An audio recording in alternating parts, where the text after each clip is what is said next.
Welcome to the channel. I'm Red Cloud, bringing you another Disgaea RPG video, checking out REM, or better known on the global server as Demonic REM, who is one of two of the badass festival units coming to the Disgaea ReZero collaboration. She is due out middle of the month, and she is pretty decent, so we're going to check her out. She is a physical monster unit and has the Rook chest piece attached to her, but what else can she offer you in terms of her abilities, her spells, and her skills? Because she has a pretty nice gimmick, I think. First off, checking out her abilities, which her leader one, Oni Roar, which I'm assuming all the Oni wordings in these abilities are going to be changed to demonic, or they just get a complete rewording. But on the wiki, or the JP translation, it is called Oni Roar, party, monster, physical weapon, equipped characters, attack and defense plus 20%. Already a very decent attack and defense stat buff. We never expect anything too crazy out of the leader ones these days, so we're going to check out her next ones as well. So any +1, gifts of the Oni at the beginning of the battle, basic parameters other than your own HP plus 27%. So already Demonic REM is on attack plus 47% on turn 1, and she hasn't even done anything yet, so it's already looking pretty decent. At any +5, Howling Iron Ball, when you're equipped with a monster physical weapon, attack and defense plus 32%. So it was 47, now it is 79% attack, which is already 1.5 Mega Brave Heart, so she's looking very good in attack stats so far. But what is she missing? Well, after her NE +7, she's not really missing much.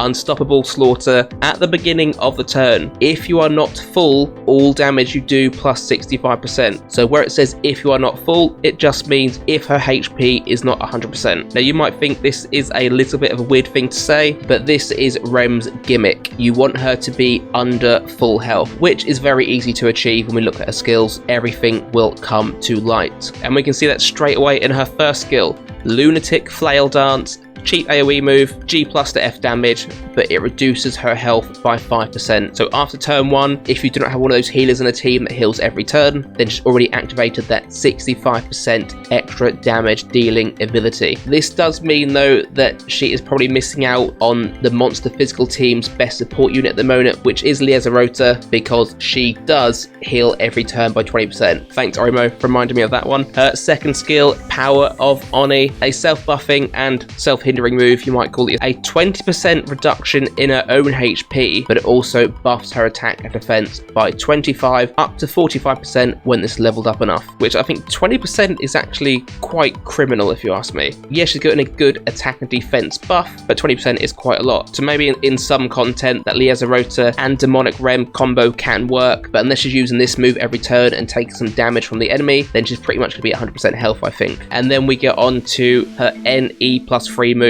Is her best move, I'll happily say that. Rampaging Oni, S to S+ damage. Yes, it's 70 costing, down 58. That's standard for an S+ move, but it's this extra wording it has. It's going to reduce your remaining HP by 10%, but it's worth it because if this move does a critical hit, it's going to increase the power of it by 10%, which is quite substantial when it's an S+ move. It's probably going to be easier in the future to up her critical rate with other units that are coming out. So if you're building a team around Demonic REM, then look out for them ones in the future. But what do her magic spells bring as well, and how deep would you want to go for her monster magical weapon mastery? Because I don't actually like building the physical ones with much monster magical weapon mastery, because they take so much mana potions, the monster units, if you start giving them a mixed bag of being monster physical and monster magical. But if you do want to level up her magic spells, what is she giving you? Star, Mega Star. She's giving you 2 attacking ones in Star and Mega Star, and then 4 debuffing ones. Armor Break, Speed Down, Mega Armor Break, and Mega Speed Down as well. I personally think that going maybe to level 15 for Speed Down is as far as I would go. Going down to 30 or 40 for a monster unit is going to cost you a ridiculous amount of mana potions. You can just put other units on the team that have these abilities if you really want them. I don't think it's worth it, especially Mega Star as well. Not needed for her. She's an attack stat based unit, so not worth it for me, and she doesn't really need them. You're not probably going to be using these for her. You want her to be getting her own HP down so that you can do that big S+ damage move with the damage dealing ability activated. But I think she's really good. She's a very, very decent unit. I'm very happy what she's going to bring to monster teams these days. I'm not going to say that she's going to withstand the test of time unless she gets buffs in the future, because yes, she's probably going to be our best monster attacking unit for a little while. I'd say Overlord Priere is probably a better choice, and she's going to be out in the next month, no doubt, but still a very good unit regardless. But let me know below, what do you think of Demonic Rem? Is this a banner you'll be targeting in the collaboration? It's always good value for quartz on the collaboration badass banner, because there is 2 badass units available